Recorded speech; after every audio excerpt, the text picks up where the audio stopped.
أشهد أن لا إله إلا الله.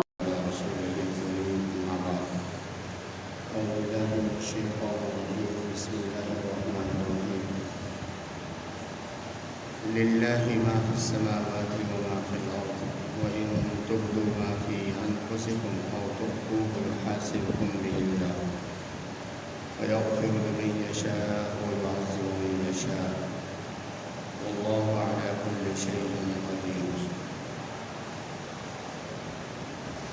آمن الرسول بما أنزل إليه من ربه والمؤمنون كل آمن بالله وملائكته وكتبه ورسله لا نفرق بين أحد من رسله وقالوا سمعنا وأطعنا غفرانك ربنا وإليك المصير.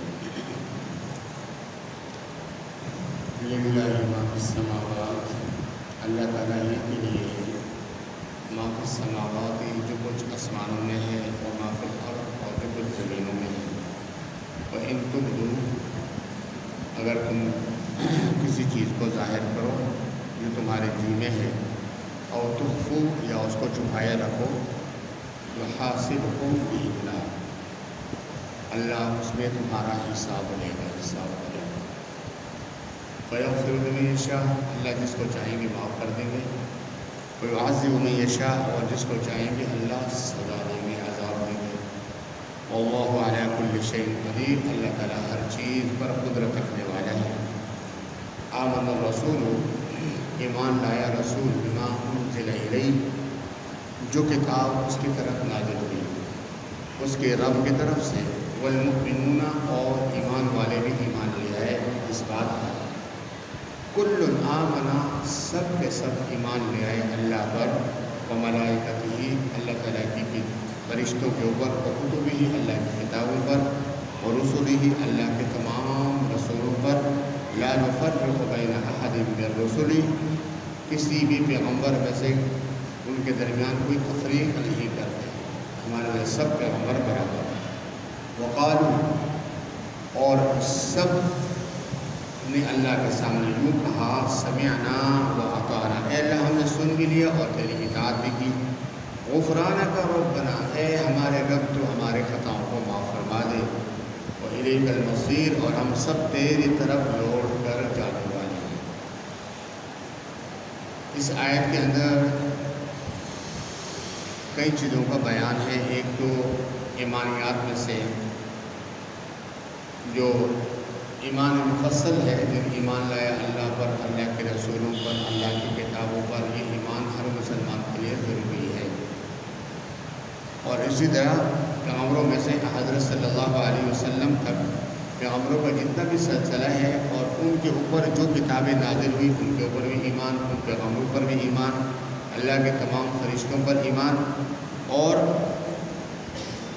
جتنے پیغمبر اللہ نے بھیجے ہم ان کے درمیان کوئی تفریق اور جدائی نہیں کرتے، وہ سارے اللہ کے نمائندے، اللہ کے پیغمبر تھے.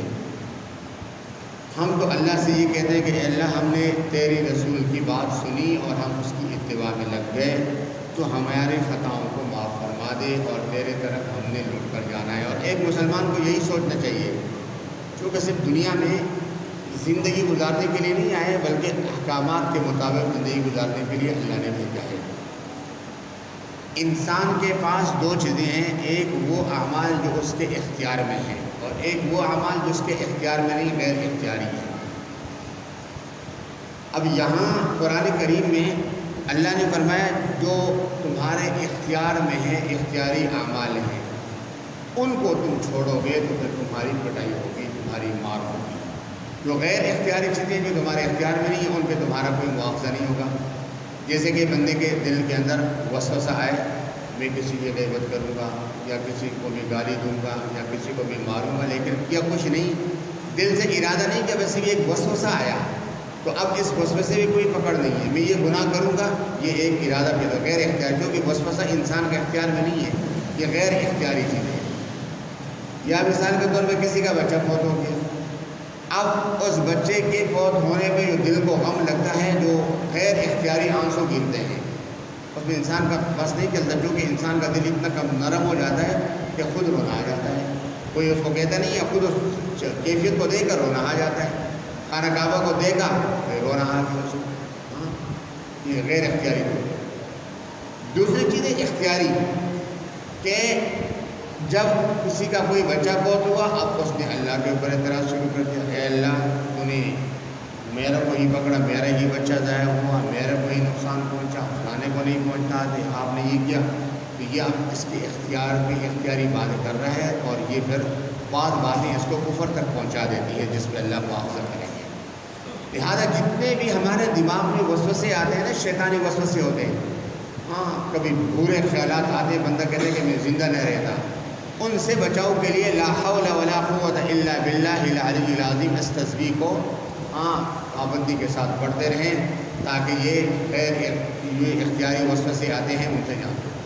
اور اختیاری یہ ہے کہ بھائی اذان ہو گئی اور اس نے نماز پڑھنے کے نہیں پڑھتا، چلو اب یہ اس کے اختیار میں تھا، تو اللہ نے اس نے اذان بھی سن لی، اللہ نے اس کو ہاتھ دیے، پاؤں دیے، کان دیے، زبان دی، دل و دماغ سب دیے، یہ سب جگہ استعمال کر رہا ہے، اور وہ اللہ کے حکم کے لیے نہیں تیار، نہیں جھکتا، اس پہ پکڑ ہوگی فیعذب من یشاء، اللہ چاہیں کہ اس کو عذاب دیں، اور اگر چاہیں اللہ کسی کو معاف بھی کر دیں، کیونکہ اللہ اپنا حق معاف کر دیں گے۔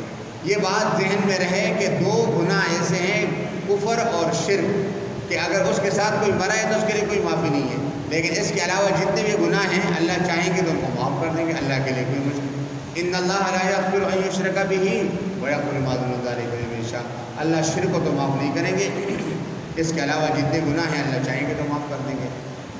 اس کا یہ مطلب نہیں ہے کہ دوسرے گناہ بندہ کرتا رہے، چونکہ یہاں اللہ سے اے اللہ ہم نے تیری بات سنی، تیرے حبیب کی طریقے سے بتائی ہوئی جو آپ کے حبیب نے ہمیں بتائی، اور ہم نے اس کی اتباع بھی کی، اذان سنی تو بھائی اب اذان سننے کے بعد اطاعت کر لی۔ اطاعت کیا ہے کہ بھائی نماز پڑھے، اگر اذان سنی اور نماز نہیں پڑھی تو بھائی اس نے اذان سنی نہیں ہے، اس نے اطاعت نہیں کی اس نے۔ اے اللہ تو ہمارے گناہوں کو، ہماری لغزشوں کو معاف فرما دے، اور ہم تیری طرف لوٹ کر آئیں گے۔ اس کے بعد سورہ بقرہ کی آخری آیت رہتی ہے، 286 آیتیں ہیں سورہ بقرہ کی، جس میں سے یہ آخری آیت رہ گئی، اور ان آخری دو آیتوں میں جو ایک آپ کے سامنے پڑھ لی اور ایک اس کے بعد بعض روایت میں کہ یہ 3 آیتیں یہ آخری رکوع ہے للہ ما فی السماوات سے، ان کو جو رات میں پڑھ لے گا اللہ تعالیٰ اس پوری رات میں اس کو عبادت کا ثواب دیں گے، پوری رات اس کی عبادت میں گزر گئی۔ تو بھائی ہم اس کا سورہ بقرہ کا آخری جو آیتیں ہیں ان کا بھی خصوصی طور پہ اہتمام کریں انشاءاللہ۔ اور دوسرا یہ ہے کہ جو وسوسے ہمارے ذہنوں میں دماغوں میں آتے ہیں ان وسوسوں کے اوپر نہ چلیں، غیر اختیاری طور پہ آتے ہیں، عمل ان پہ نہ کریں۔ اگر کسی وسوسے پہ عمل کیا ہے تو اب اس کے اختیاری ہو گیا، لہذا غیر اختیاری فعل پہ تو مواخذہ نہیں ہے، پکڑ نہیں ہے، لیکن اختیاری کوئی بھی فعل ہو اس کے اوپر پکڑ ہے اللہ کے حاصل۔ اللہ تعالی ہم سب کی حفاظت فرمائے، گناہوں سے اللہ ہم سب کو بچنے کی توفیق عطا فرمائے۔ جیسے کہ آپ کے علم میں بھی یہ بات ہوگی کہ بھائی کل انشاءاللہ اس وقت جو ہے یہاں پہ ایک عالم صاحب کو ہم نے دعوت دی ہے، بلایا ہے، یہاں پہ بیان ہوگا، تو سارے بھائیوں سے درخواست کی جاتی ہے جہاں جہاں آواز پہنچ رہی ہے خواتین کے لیے یہاں پردے کا انتظام ہوگا، اور مرد حضرات مسجد کے اندر تشریف لائیں گے، ایک آدھا گھنٹہ پونے گھنٹہ یا 1 گھنٹہ کر کے اس کا پروگرام ہوگا انشاءاللہ، تو پھر وہ فارغ ہو جائیں گے، اور اپنے آپ یہ بھی سن لیں گے کہ بھائی نبی سے محبت کرنے والے کون ہیں، نبی کے صحیح معنی محبت کا طریقہ کیا ہے، سنت اعمال کیا ہے، بدعت کیا ہے، اور ہمیں کیا کرنا ہے، کن کاموں کو کرنا ہے اور کن سے بچنا ہے۔ جب علماء کی مجلس میں، نیک لوگوں کی مجالس میں اور مسجد کے ماحول میں جڑیں گے اللہ تعالیٰ کی رحمتیں برستی ہیں۔ مسجد مسلمان کے لیے ایسی ہے جس طرح کہ مچھلی کے لیے پانی ہے، تو مسجد کے اندر ہوں گے تو چین، سکون، اطمینان، مسجد میں عبادت نہیں کر رہے ویسے بیٹھے ہیں پھر بھی عبادت کا ثواب مل رہا ہے۔ ایک بندہ نماز کے لیے آیا ہے، نماز کا ٹائم نہیں ہے، بیٹھا ہوا ہے، تو نماز کا ثواب مل رہا ہے، اس کو عبادت کا ثواب مل رہا ہے۔ لہٰذا ہمارا جو وقت مسجد میں گزرے گا، اللہ کے راستے میں گزرے گا، اس کے اوپر تو پکڑ نہیں اللہ ہمیں دے گا، اور جو وقت ہمارا دنیا میں دنیا کمانے میں جائز محنت ہو پھر بھی اس کا حساب تو دینا ہے اللہ کو۔ اللہ تعالیٰ ہمیں اپنے تمام احکامات کو اپنے زندگی میں لانے کی، اس پہ عمل کی بھی توفیق عطا فرمائے۔ اللہم صلی علی سیدنا محمد وعلی آل سیدنا محمد وبارک وسلم علیہ برحمتہ۔